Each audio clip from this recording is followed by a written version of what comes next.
Ito kasi kinulayan ko na lang kasi ang tagal bumalik eh. I mean, I was 7 years old. Kapag kisilang ko talaga, pagkamulat na ako namatay, yung buhok ko is, ano na siya, yellow, gold, bronze. Kapag sa sila, yung sikat ako ng araw, para siyang kumikinang. Para siyang dimple talaga, or para siyang bronze. Redness na yellowish. Golden siya. Kung nasasikat ako ng araw, kumikintab siya, kumikislap yung buhok ko. Kung nawala siya, kasi pinukulayan ko siya ng black color when I was 10 years old. Dahil pinubuli ako ng classmate ko lalaki na anak ng araw. Pero hanggang sa high school, nagkukulay ako ng buhok, ng itim. Kaya yun, nung naglabo yung paningin ko, binigyan ko na siya, hindi na siya bumalik. Ngayon, kaya pinakulayan ko na siya ng ganito color.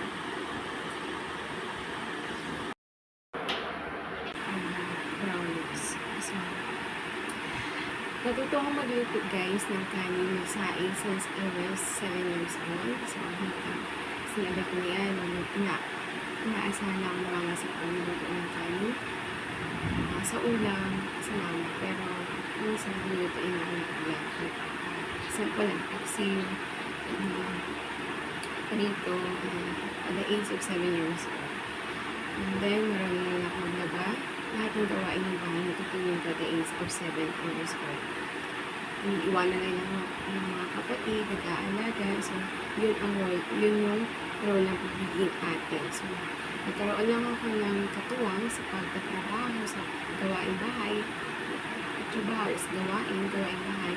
Nung lumaki na, sumunod kong kapatid. Ang pangalawa, kasi magkatuwang na ako sa siya sa kusina, sa in-charge na siya sa kusina. Ako naman naglalaba, o kasama ng papa sa guys. Maglilinis tayo ng mga windows. It's my schedule for today.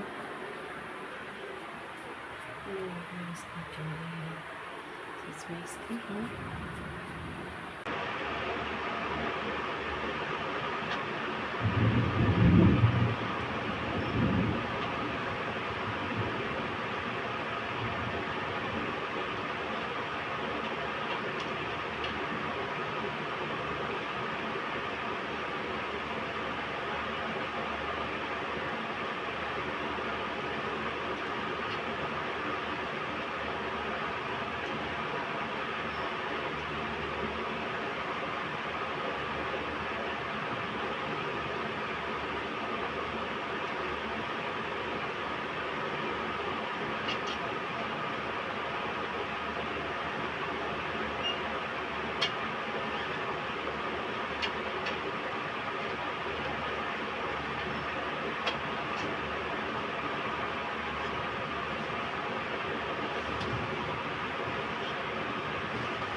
Wait lang guys. Kasi gumala ka. Bilis naman tayo.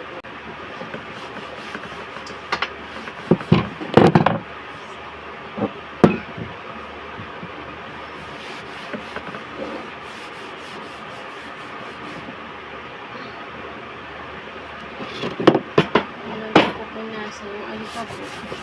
Yun na, electric pa. Nagaling. Hindi lang natin pinagay pa po.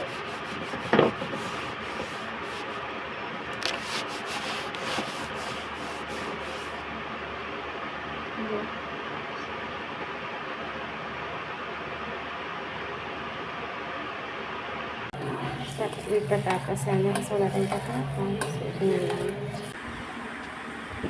Trying back.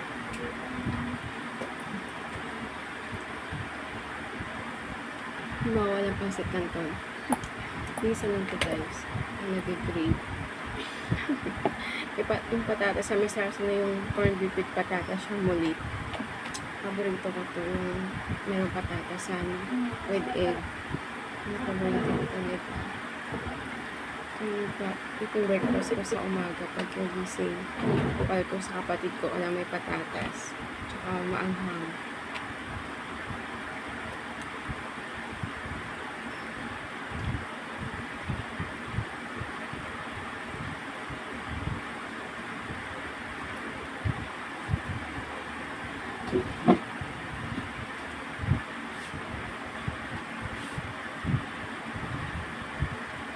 Ang kulim yun, uulan na naman, nagkadaugdog, no?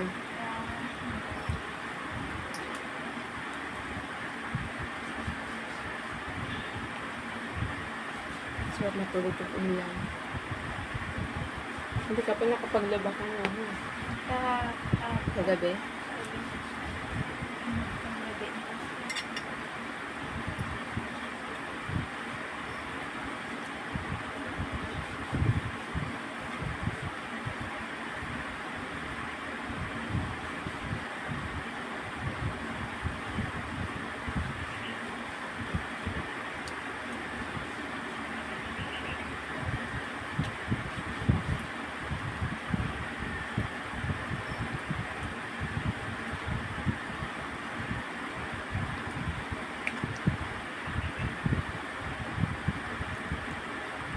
Hindi naman ako lumabas, guys. Kasi pag lumabas ako,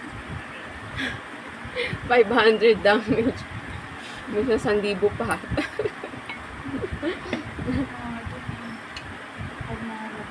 Pag lumabas talaga, goodbye 1,000.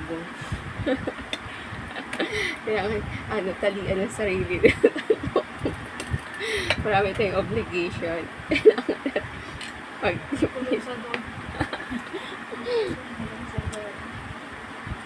kulog na lang. At magbasa ng libro. Kaya magbasa ng mga books. Okay. Ay matutunan pa tayo. So, pag nagbasa ka ng Holy Bible, para mong kausap sa Lord, and you had a finest mind ever. Okay, God give you such wisdom. Pag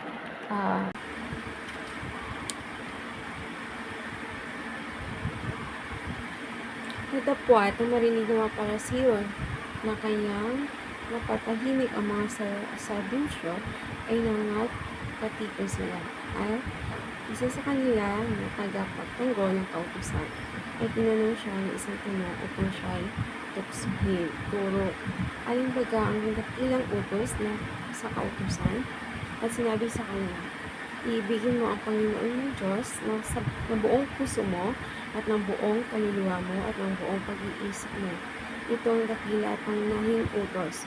At ang pangalawang katulad ay ito, ibigin mo ang iyong kapwa na kaya niyong sarili. Sa dalawang utos nito na uwi ang buong kautusan at ang mga propeta. Amen.